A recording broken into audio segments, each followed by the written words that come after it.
Hello, folks, and welcome to the show. Today's guest was important to bring on the show because of the current state of the world. Since 2010, he has become the UK's #1 fear strategist. He has helped thousands of people transform their deepest fears into their greatest strengths. Author of the Winning in Life and Work series, public speaker, host of the Keith Blakemore Noble show, a fascinating and inspirational listen, I might add. He is a best-selling author, hypnotist, and a confidence and phobia expert. He's a life coach. His list of credentials goes on and on. Joining us from the UK, Keith Blakemore Noble. How you doing? I am doing fantastic, thanks, Dylan. How's things with you? Wonderful. It's good to have you on the show finally. And, as I had mentioned, you have a pretty long list of credentials there that, things that you're doing and things that you've done. Yeah, thanks. No, it is great to find it. We've been talking for a while. It's just taken us a while to get our diaries to coincide. So Yes. Nice to finally be here. And listening to you read that list, I was thinking, oh, goodness, yeah, I've done all of those things. You kind of tend not to really notice what you're doing when you're in the midst of doing it, but when you've been doing it for years, it does kind of mount up, doesn't it? Yeah. Yeah. So I usually like to start at the beginning, maybe of people's journeys. The work you're doing is very uplifting and it's as if you're almost on like a mission. How did this all get started for you? Great question. I've been doing what I do now since 2010. Before that, I used to work in IT. And the reason for that was growing up, I had all sorts of dreams and ambitions. I wanted to be a performer. I wanted to be a hypnotist, a singer, an author, all those sorts of things. But I was painfully shy. I was really, really shy. Looking back on it, I now know it was actually social phobia that I had. I was terrified of the thought of speaking with strangers. I mean, there's no way you and I could be having this chat now, Dylan, back then, because it's like, how can I speak with a complete stranger? No. So, of course, a perfect career, if you really don't like meeting strangers, perfect career is IT, behind computers all day. Brilliant. And I did well in that career, rose up the ranks. But eventually, you reach the point where it's not what you know, but it's who you know that gets you your next career progression. It's the contacts that you make, networking, and so on. And of course, when you're terrified of meeting people, that's completely out of the question. So career was kind of stagnating. It was things like there'd be loads of seminars and workshops and symposiums and so on with loads of really interesting cutting edge stuff that would be really cool to learn and with lots of great connections in there. But I would read the agenda for them and I'd see that top line, registration and coffee. And I could feel that sinking pit in my stomach, like, oh man, you mean I've got to spend half an hour speaking with people I've never met before? Actually, I don't think I can make this particular seminar. I'll go to the next one. So it was awful. I kept putting them off, and eventually everything came to a head for me one Christmas. It was about 11 years ago, so it was kind of just before Facebook was really taking off, and I was in an online community, and we all got to know each other quite well from typing behind the keyboard. And somebody suggested, hey, lots of us live near London, because I lived down south at that point. Lots of us live near London. It's nearly Christmas. Why don't we get together for a Christmas party? Normally, that sort of suggestion, I'd be going, no, I'm washing my hair that day. I can't make it. But so I thought, you know what? I know these people. We've been talking for over a year now. How hard can it be? I got there and found out exactly how hard it can be, because it's one thing talking from people, chatting via text from the computer keyboard. It's quite another when you actually walk into that room, and it was literally a room full of strangers. Mm-hmm. Basically, I had a panic attack. I locked myself in the washroom for about half an hour, just while I calmed down enough, and the heart racing, cold sweats, the lot. Calmed down after about half an hour, fled the building. I didn't even stop to collect my coat, because that would have meant speaking to someone. Wow. I was ashamed, because that was a really nice jacket. I lost the jacket as a result. And I just ran. I didn't calm down until I was on the train and it was actually pulling out of the station. that was the point at which I went, oh, right, I can calm down now. And I remember thinking, you can't go on like this. What's life going to be like in 10 years' time if you carry on like this? It's going to suck, right? It's going to be awful. You've got to do something. And I remember it clearly to this day. That was the moment where I decided I have to do something. And call it luck, coincidence, or call it just being now open to opportunities. There was a personal development seminar in London a few weeks later. I went along to it. It was one of those weekend-long things. And obviously, because it was free, obviously their aim is to then sell you into all of their training things. And that's absolutely fine. That's the way it goes. But I was on the weekend thing, and I was starting to make breakthroughs there, and I was seeing the power behind some of the stuff that they were sharing with us. And so I thought, you know what, I'm going to take this, because they were teaching, the courses they were selling were teaching NLP and hypnosis coaching. I thought, you know what, I'm going to take every course they've got, and I'm going to go through the whole lot and use that to sort myself out. My intention being, I was going to then go back to my normal job in IT, but now being confident, now able to go to all these seminars and so on. I sorted my own stuff out, found I really enjoyed what I was doing, found I was really good during the courses, because throughout the courses you have theoretical work and then you have practical work where you work body up with people and you work with them. And I noticed every time they would say, after I'd finished with someone, they're going, oh, you're really good at that. And I was sort of saying, oh, thanks. You're not so bad yourself. You're really good yourself. Just thinking this is the sort of thing everyone says to cheer each other on and so on. But after a few weeks, I was kind of noticing, everyone I work with says it to me. But I'm noticing they're not saying it to everybody else that they work with. After I'd finished that, told people what I'd done, I had some friends who would say, oh, that's cool. Can you help me? Can you use that to help me get over my fear of spiders? Can you help me use that to whatever? So yeah, no problem. Did all these things. And they all went, wow, you got amazing results. And I started thinking, it might be nice to do something like this, but I've been in IT for 20 years. I've got a well-paid job. I've got the lifestyle and the outgoings that go with it, the mortgage and all that. If I jack that all in and started being a coach, there's no way I could afford all of that to keep everything. I'd lose the house, and I like the house. I worked hard for it, all these things. And then the most magnificent stroke of luck ever. I was called into the office, and my boss said, sorry, Keith, because of the current financial situation, we have to make your position redundant. Basically, here's a wheelbarrow full of cash, never come back. It's like, if ever I was looking for a sign, this was it. And that was the point. It never even occurred to me, okay, let's have a look and see what other IT jobs are around. It was simply, right, okay, I guess I'm starting my own business now. And that's what I've been doing ever since. So that's impressive. how I got into all of this. That's impressive. So is there a point or an event that you can point to in your life that caused such anxiety and fears, or is this just something that you've kind of had or progressed as you went along in life?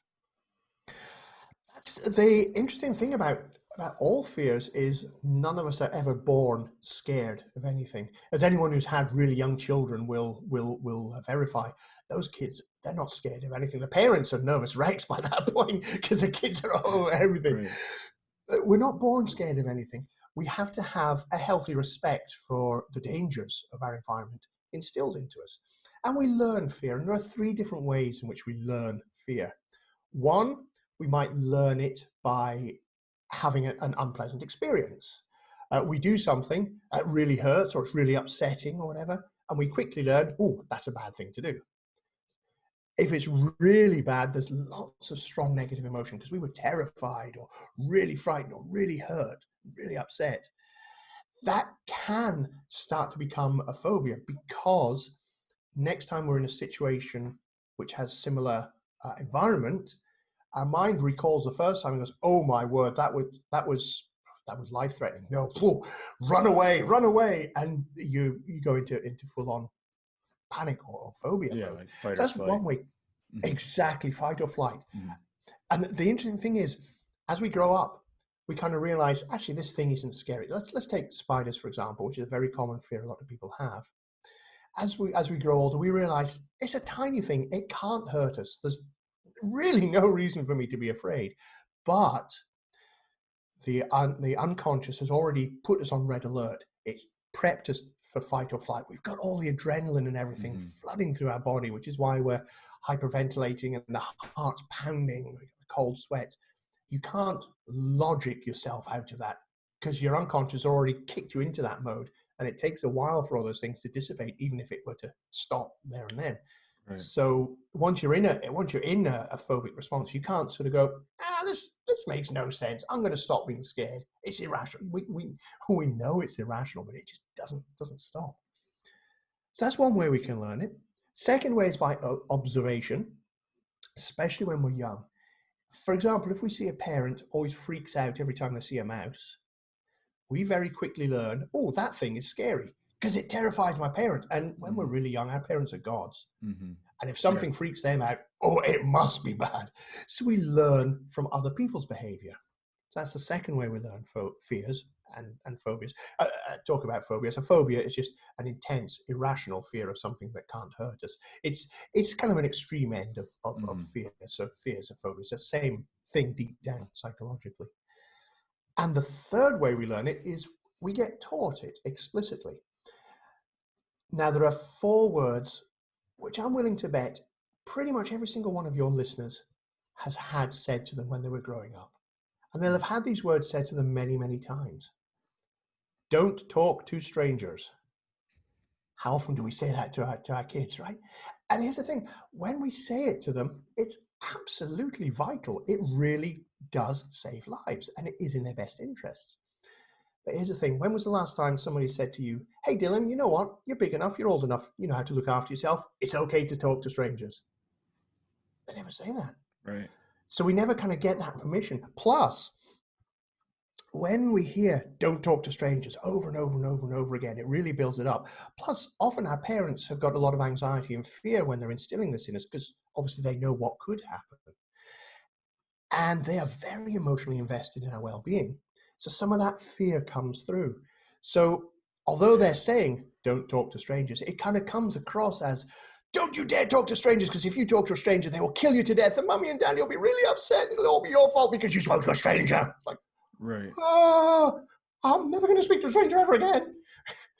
So, I mean, that's just one example, but that's how that's the 3 ways in which we can learn how to be scared of something. So in my cases, I had 3 phobias that turned out 3 phobias. Woohoo!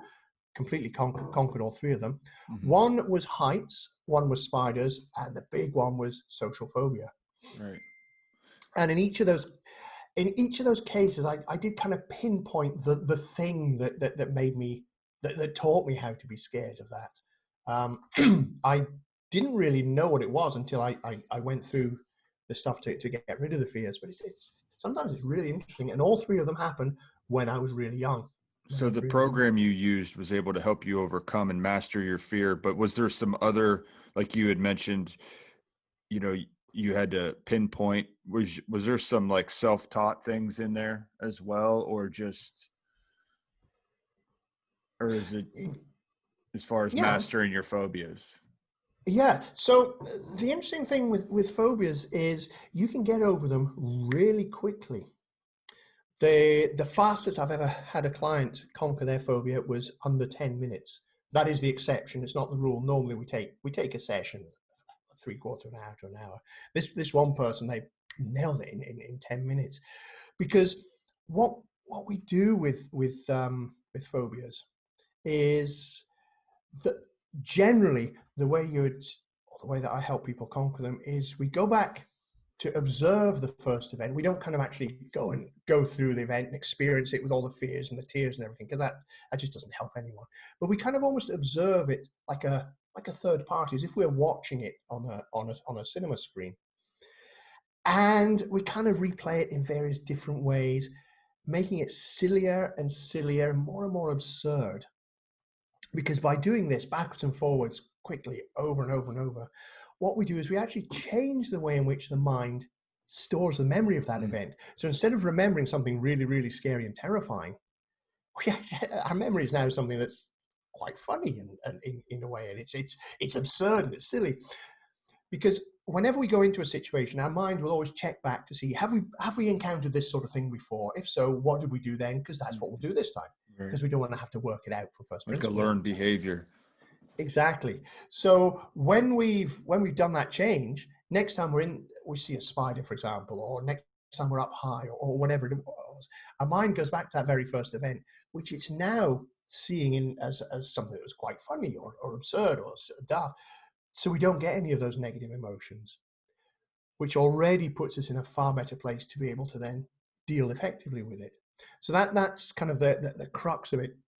Overwrite the emotion that's there, then put in whatever other resources and abilities you need to be able to handle that situation. And the reason that works is there's a very interesting thing about memory. When you remember an event, you are not recalling that event. You are recalling the most recent time you remembered that event. Because when we remember something, it actually wipes out that store in our memory.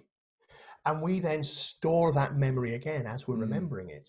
Mm-hmm. Which means if you change some things as you're remembering it, they get stored with the original they get stored with the memory, and we believe that's the original thing. That's interesting. This is why, this is why eyewitness testimony is so unreliable, because it's so easy to kind of get your story a little bit mixed up or kind of get confused. Now, do you remember the accused coming out? Yeah. Do you remember which hand they were holding the gun? Oh, it must have been their right hand. You didn't remember them carrying a gun originally, but now they're asking you, which hand was he holding the gun in? Oh, it was the right hand. So now your memory's saying, yeah, they were holding the gun in their right hand, even though they'd not been holding it at all. Right. So memory is, whenever we remember something, all we're doing is remembering the last time we remembered it, which is why it gets distorted over time. And if you keep remembering something and changing as you're remembering it, it really does get rid of all of that old memory. Interesting. So you're also a practicing magician. Can you talk a little bit about that? Yeah. That's good fun, magic. I kind of got into it by accident more than anything else. I use hypnosis, NLP and hypnosis to help people coach. Yeah, I watched some videos. I'm going to talk about that here in a few. Yeah. Oh, okay, some good cool. stuff. Nice, exciting. And with hypnosis, when you do stage hypnosis to entertain people, it's exactly the same tools. You're doing exactly the same thing. The only difference is the intention. With coaching hypnosis, the intention is to help them make a change. With entertainment hypnosis, the intention is to help them to entertain the audience for a few minutes and for everybody to have a good laugh. Mm-hmm. But it's the same tools. So as I mentioned earlier on, that I always wanted to be a performer, because now I got rid of my social phobia and everything. Hey, bring on a stage. I'm there. I love it. And I started doing hypnosis for entertainment as well, just as kind of a sideline, which is good fun. Done quite a few charity galas for that. Always raises good money for local charities and so on.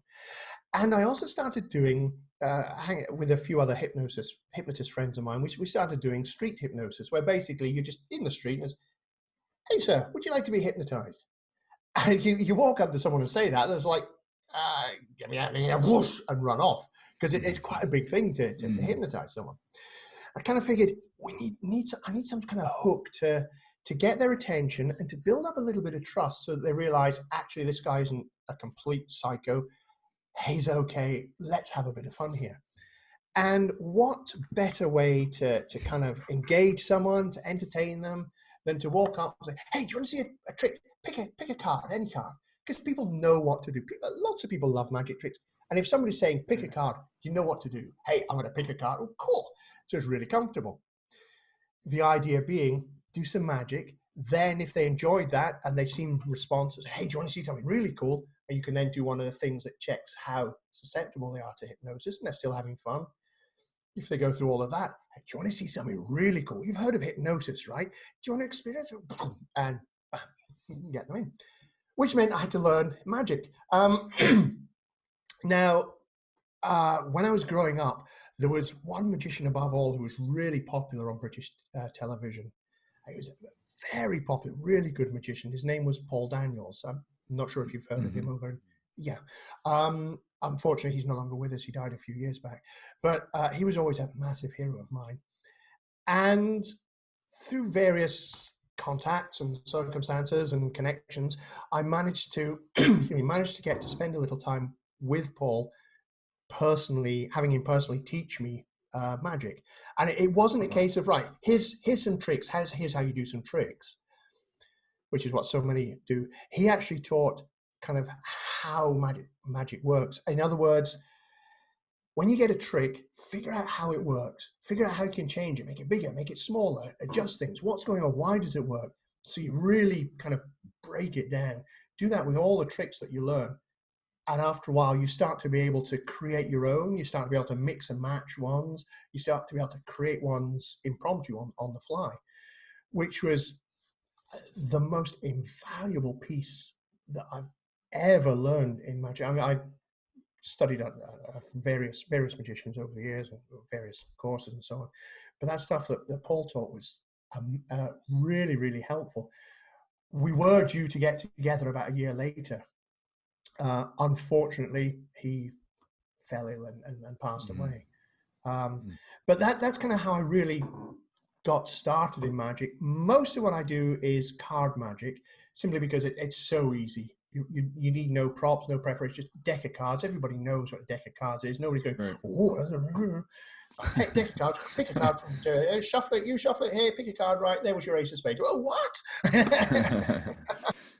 And you can have lots of fun with people with that. Yeah. And it kind of, sorry, go on. Go ahead. I was going to say, and so if you stop somebody in the street, hey, do you want to see something cool? Hey, pick a card, do a couple of tricks. You've then kind of got their attention. They kind of get to at least like you a little bit, trust you a bit, and you can then figure out, is it worth going on and trying some of the hypnosis? If it's not, then simply, hey, well, I hope you enjoyed the tricks. I'm not going to monopolize your time. I'll let you get on about your way. I want to hang out with these people over here. Right. So it was a really good way of incorporating and actually getting to connect with people. So speaking of hypnosis, I watched some videos where you were able to hypnotize some people. The one had 4 people on the stage at the same time, and you were able to get them to like do things like play instruments and even fall asleep through suggestion. That's fascinating stuff, man. You want to talk a little bit about that? Sure. It's really, really cool. And one of the reasons I love doing hypnosis shows, I do them slightly different from a lot of the, I mean, I've seen a lot of hypnotists who, they go for the cheap and easy laughs. And it's really easy to get a laugh by just making a fool of somebody on stage. And the audience will laugh. But the thing with that is, yeah, it's easy to do, but the person who's there, they kind of feel a bit bad because the audience are laughing at them. And it's kind of not really nice thing to do. What I like to try and do, what I do instead, is hypnotize the person, give them suggestions for ways to act and so on, set up a scenario, and then let them play out the scenario. They get to have a bit of fun in it. The audience gets to enjoy it. The audience are now not laughing at the person, they're laughing at the situation. They're laughing at what's going on. And very often I'll make myself the butt of the joke if it's a particularly evolved sketch, so that everybody feels cool about laughing at the hypnotist because, hey, he's being paid to do this, so we laugh at him, that's fine. And the great thing is, those people then relax a bit more because they know they're not being made fun of. They know they're actually helping the audience enjoy themselves. They enjoy it, they relax a bit more, so they really get into it. And the audience feels a bit more comfortable as well, because as much as audiences will laugh at someone when you make them make a fool of themselves, they still feel a little bit uncomfortable. But when they can see it's all good fun and nobody's being picked on, it's the situations we're laughing at, they can relax more and they enjoy it. And when I finish the shows, what I'll remind people is that, hey, look, we've all had a lot of fun here. I'll get them to really treat the volunteers as the stars of the show, and always make that all of that. Give a big hand for the stars of your show, so that they feel really good. So they leave the event feeling even better, feeling really good. I always point out to people, just think, we've seen, for example, there's one sketch I do, the Martian ambassador. There's a whole bunch of people. One person is the ambassador from Mars, and they can only speak Martian. They can't speak English at all. Hey, so within just a few moments, you've got somebody who they now can't speak a word of English, but they're fluent. They believe they're fluent in Martian. Or there's ones where people believe that they're playing musical instruments. Or I have one where I'll get somebody, kind of turn them into a human statue, so they just cannot move at all. And then I'll weigh 50 pounds in front of them and say, hey, here, it's yours if you take it. And they're sort of going, It's crazy, the power of suggestion when you have them. Exactly. So it's like, look, if somebody can forget their name, imagine what else they could, imagine if they could forget how to do that destructive habit. Or if somebody's unable to move, even when there's 50 pounds in it for them, imagine what other mastery they can have over their body. And we did this in just a few minutes. Just think what you can do with a full session. So it's showing people, getting people to have a good laugh. I always leave people feeling a little bit happy, a little bit more confident, kind of help them get over some of their stuff. Sometimes people will actually get over some fears as part of the show. And always leave people going, there is a serious side to this. It is safe, it's good fun, and there's a serious side that really does work. Because when you've had somebody up there, at one time I had a bloke, a big bloke, who's a labourer. I got him to forget what his name was, and then I got him to be convinced his name was Ethel. And he knew for certain his name was Ethel, and he would argue with anybody who said anything different. It's like, you can have that level of mastery over your own mind. Imagine what else you can do. So it really helps people see that, yeah, there's a lot of fun, and there's a serious side to it, and it's all perfectly safe, because of course at the end of it, everything's back to normal. The guy obviously remembered what his real name was. The person who was the statue was able to walk again. Right. The Martian ambassador could speak fluent English again. So again, it's also showing, look, nothing here. If you don't want to do something, you're not going to do it. If you want to go back to how you were, you can go back. You are always in control. All right. Nice. Yeah. If you guys need to check out some of his videos, good stuff. Can we talk about your Winning in Life and Work series? Sure, yeah. That's a series of 4 books, Winning in Life and Work. The approach I took with each of those was that I got together various experts in different fields and got each of them to write like a 20 or 30 page chapter. So it's a decent amount of content, distilling part of their expertise. Now, each of the books has a theme. The first book, which was kind of an experiment to see if this whole thing would work.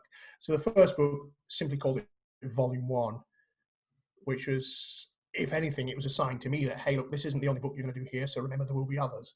There were no plans to do a second one. In fact, when I finished the first one, I remember saying to myself, never again, I'm not doing that ever again, because it's like herding cats, trying to get a dozen different authors all, not doing that again.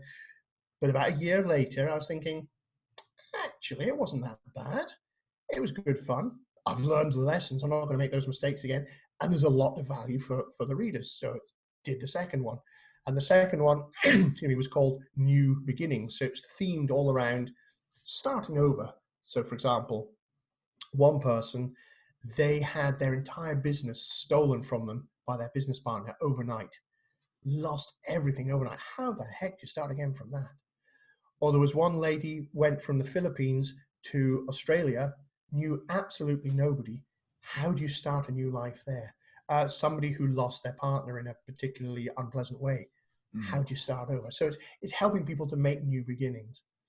Third one is Success Secrets, where it's different people sharing their secrets for how to achieve success, how they achieve success, what you can do for success. One of the contributors to that is an Olympian who represented Australia in the Sydney Olympics, which is quite an interesting read. And the fourth one is Dare to Dream. It's just kind of encouraging people to dare to have those dreams and to really go for it. So that's that series of books. I think there's about 50 different authors across the 4 books. Each volume is standalone, or you could read all of them together with whatever works. It's interesting. Have you had any,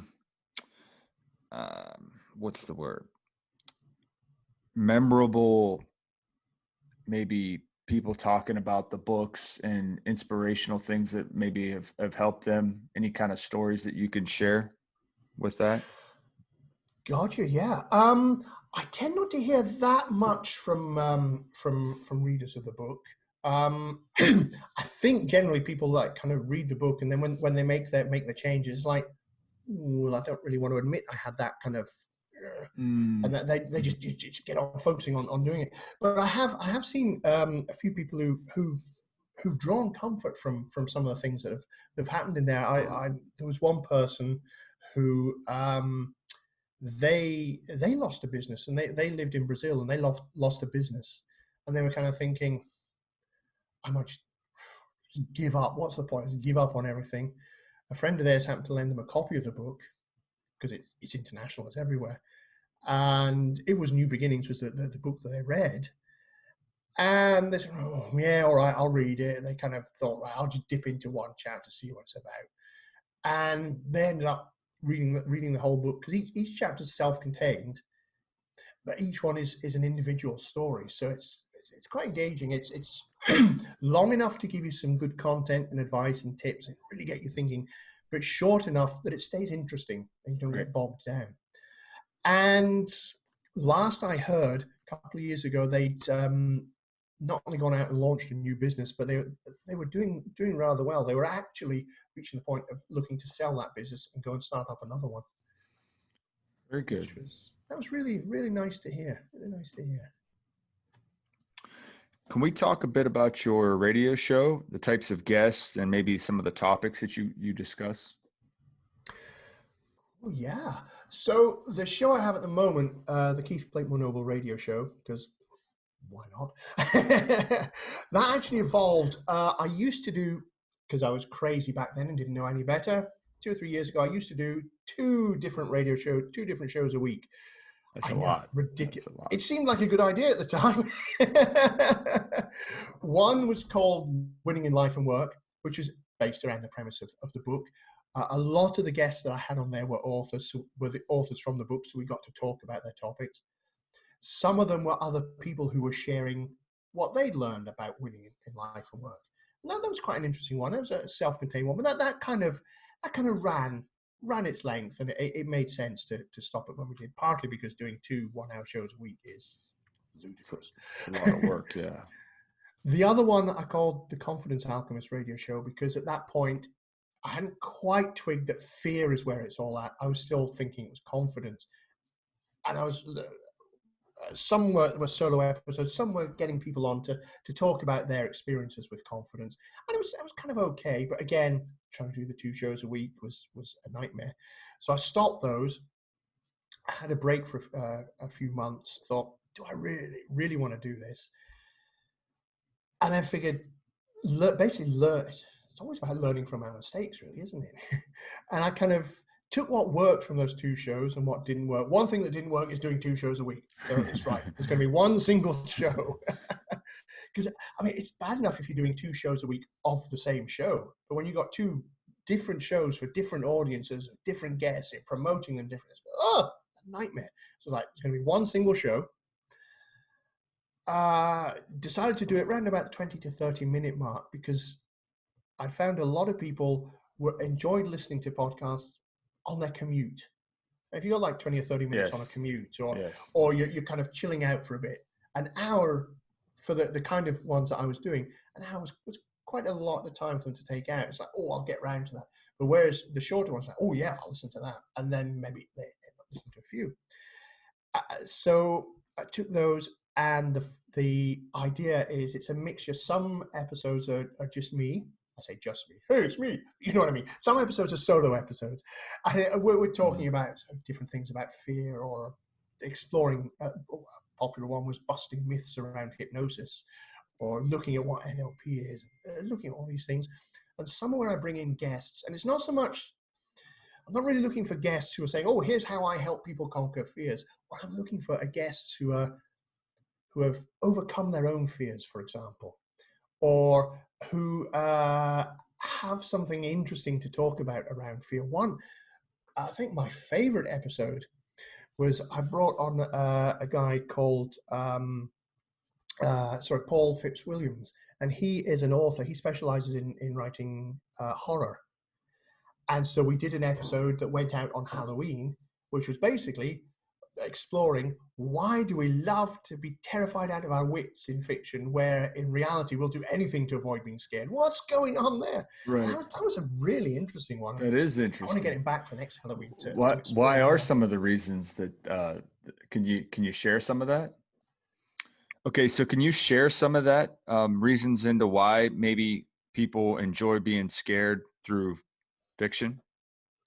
Yeah, the conclusion we kind of came to was that by being scared in fiction, you get that little bit of excitement, that nervousness, that kind of edge, and you get the safety from knowing actually it's safe, nothing is going to happen to me. But you still get that kind of the nervousness, the excitement, the bit of the adrenaline that's going. And the reason that works is that the unconscious mind can't tell the difference between reality and imagine. So if you imagine something really scary, as far as your unconscious mind is concerned, you have the same response as you would if you were actually in that scary situation. So you get all of the thrill of the adrenaline and so on. Right. And you have the safety knowing, actually, but I am safe. Nothing is going to happen to me. And at the end of it, I can go, oh, that was fun. So we kind of figured that's probably the reason why people enjoy it. And people are just weird. Good stuff. What are some of the things that people can do to help reduce their fears in the current state of the world? I've noticed, just with the recent things in the news, and there's just a lot of fear going on. What are some things that maybe people can do to help ease that?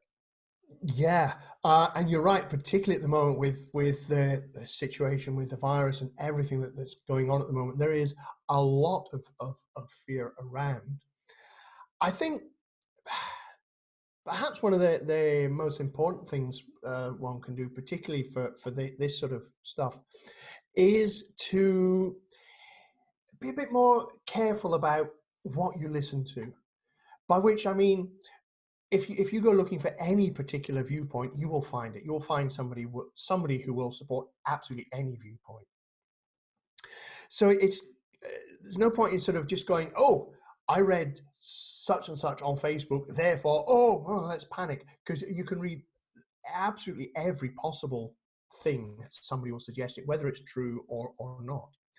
So kind of get a bit more clear about who are your trusted sources. Why is it that you trust them? And get clear about that. And also, don't take anything anyone says as being absolutely true. Right. Kind of verify it. So hear what they say and just kind of check and verify. Mm-hmm. So, I mean, and the more the more out there, the more outlandish, the more extreme a position somebody's presenting, kind of the more you need to just to double check, is this actually true? Yeah. And ultimately, I suppose very few of us will ever know 100% what's the truth is, for want of a better word. But there tends to be motives in the way that they spin things sometimes. Exactly, yes. Yeah. So look at what is this person saying? Where's the evidence to back that up? And also, is there kind of an agenda behind that? Right. And don't look too deeply for an agenda, because you can find an agenda behind absolutely anything. But it's kind of like, does what they're saying make sense? Does the evidence generally tend to support it? And another a very big clue is if somebody makes a position and you ask them what's the rationale behind it, what's the evidence to support it? If they then start kind of blustering and go, oh, do your own research, it's like, okay, so you don't actually have the evidence to support it.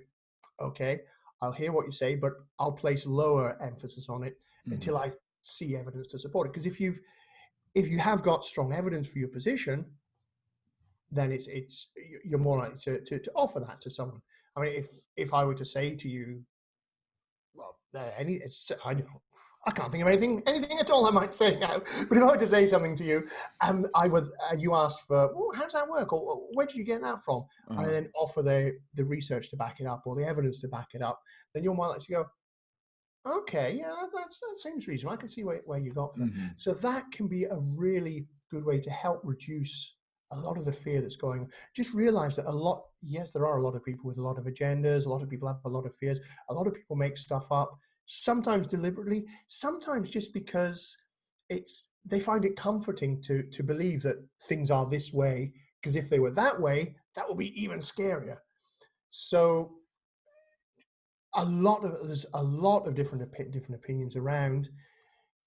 Kind of try and find out what's some evidence to back it up, and also excuse me, be open to the fact that nobody knows everything. Things will change, and just because, say, medical experts say this at the start of the year, and they say something slightly different later on, doesn't mean they're always wrong. What it means was they've now seen, what we thought was this actually turns out to be that. It's changed some, yeah.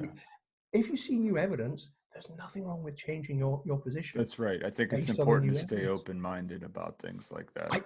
I remember a quote. Be flexible.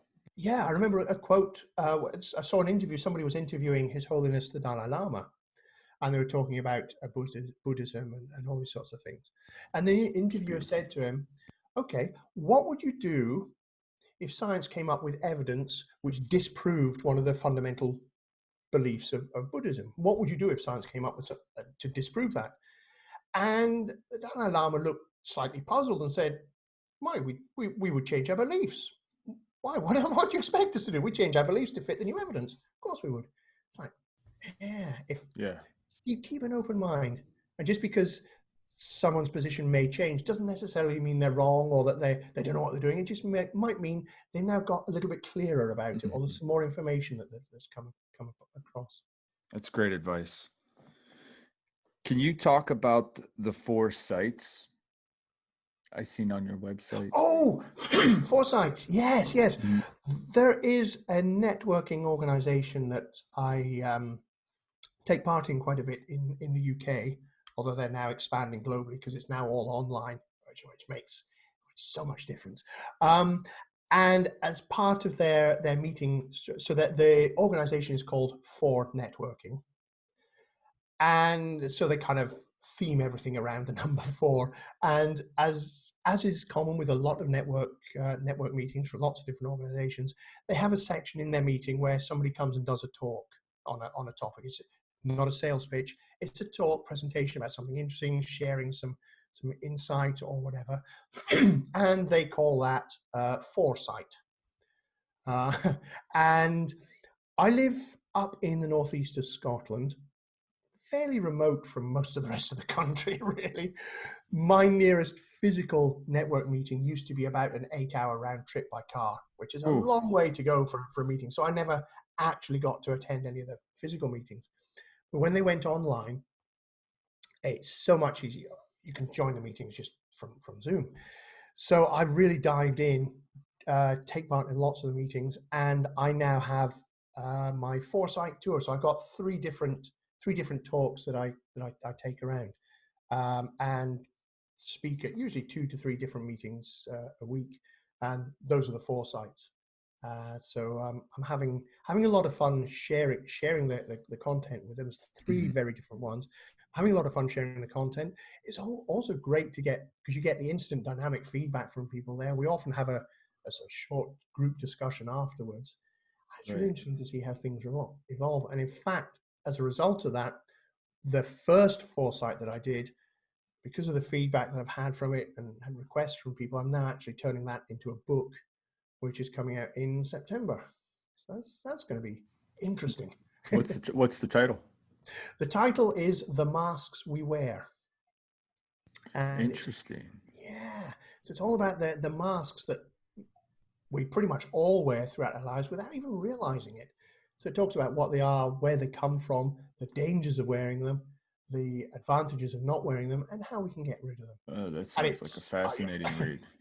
thinking about the exact timing this is coming out, it's not about physical masks that we wear to prevent Right, infection. right, It's right, about the metaphorical masks right. that we wear. Timing is either couldn't be better or couldn't be worse, depending on how you look at it. Sounds like a fascinating read, though. Thank you. I'm looking forward to that one. So you public speak all over the world, right? I've seen that you've how's that been affected by all this? Or you still have do you still have some arrangements as far as public speaking, or is everything kind of on hold right now? Right now, pretty much everything's on hold. All events and all that sort of thing have dropped. That's another reason I'm really dived into the online networking, because I get uh, at least getting to do 2 or 3 talks a week, even if they're only 20 minutes at a time. You Right. still get to develop them, get to develop new ideas, and just keep the skills going. So yeah, the rest of the moment's on hold. It will be interesting to see how things pan out. I know lots of organizations are starting to look more at the idea of virtual events, um, because they're kind of they're starting to realize maybe this stuff isn't going to go away over the summer like we all thought it would. Right. It is going to carry on. Plus, lots of people are really starting to see the advantages and the benefits of the online way of doing things. Yeah, there's definitely some advantages. Definitely more cost effective, right? A lot more cost effective. You can appeal to a far wider audiences. Hmm. There are downsides, obviously, Hmm. as with everything, and in a lot of cases, I can see there'll be a lot more virtual summits and conferences and so on. Yeah, the technology is definitely there, and there's plenty of platforms to share it on. Absolutely. I mean, God, can you imagine if this had happened in the 80s rather than now? That would be a very different Different, different yeah, affair. whole different thing. Yeah. So you just seem, where does this inspiration come from? I mean, you're kind of it seems like you're just driven to help people and to spread the message and to change people's, fears and just to help people's lives. Where is this? It's a calling for you, isn't it? Yeah, I guess it's kind of because I spent the first 40 years of my life terrified of speaking with people, and I know how horrible life can be when you have a phobia that just doesn't let you do what you want to do. And I know how quickly you can change that. I also know how amazingly different life can be once you have got over that. So I think that's probably where it comes from. Having gone through that myself, it's like, if I can help stop other people spending their life in fear, why wouldn't I? Why wouldn't I do that? I kind of wish somebody had offered me this 20 years ago. Interesting. Yeah. Well, Keith, it's been a fascinating interview. Where can we find you in the wonderful work that you're doing? Thank you very much. I've thoroughly enjoyed this, Dylan. Thank you so much for the opportunity. Excuse me. You can find me online, obviously. Perhaps the best place is if you go to my website, which is keithblakemorenoble.com, and you'll find more detail about the various facets of how I work and what I do. Or if you're on social media, I'm on most of the main social media platforms as Keith Blakemore Noble. And fortunately, I seem to be the only person in the world with this name, which makes it a little easier to find me. Excellent. Excellent. Great stuff. Hey, thanks for being on the show, Keith. My absolute pleasure, John. Thank you so much for having me. Absolutely.